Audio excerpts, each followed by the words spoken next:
এখন আমরা দেখব ব্রাদার 6280 মেশিনে প্রোডাকশন কাউন্টার কীভাবে সেট করে। প্রথমে মেশিনে পাওয়ার দিলাম, এরপর কি বাটনটা চাপ দিয়ে ধরে রাখবো, 00 আসবে। এখানে পাসওয়ার্ড সেট করতে হবে।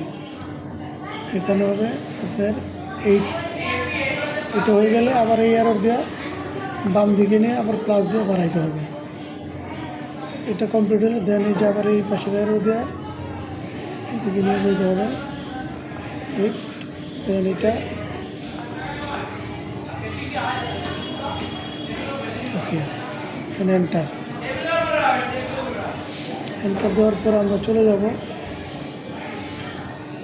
এখানে এসে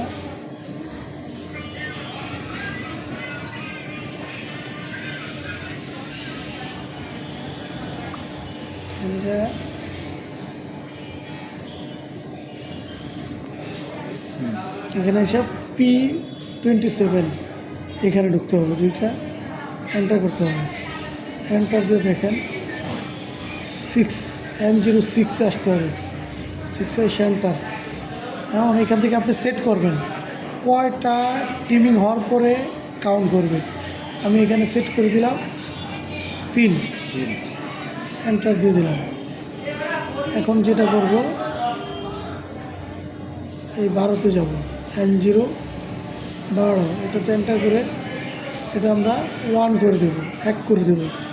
মেশিন 1 করে দিলাম। এটা 1 করলাম কেন, মেশিন পাওয়ার দেওয়ার পরেও যেতে আবার পাওয়ার দিলে ডিসপ্লেতে এটা থাকে প্রোডাকশন কাউন্টারটা, এই কারণে আমরা এখানে 1 করলাম।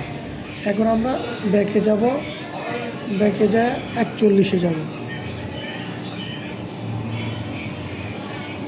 41-এ যায় এই যে আমরা 3টার পরে 1 কাউন্ট করব।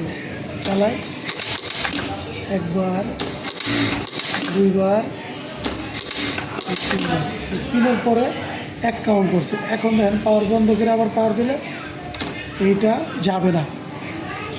পাওয়ার বন্ধ করলাম, পাওয়ার দিলাম, দেখেন আবার সেই কাউন্টার আমার শুরু করতেছে। আবার চালাই, 1 বার, 2 বার, 3 বার, এই যে কাউন্ট করছে 1 হয়েছে। আপনি এটা ডিলিট করবেন কীভাবে, মাইনাস বাটন চাপ দিয়ে ধরে রাখবেন, 0 হয়ে গেছে। এইভাবে আপনি প্রোডাকশন কাউন্টার সেট করবেন। Thank you.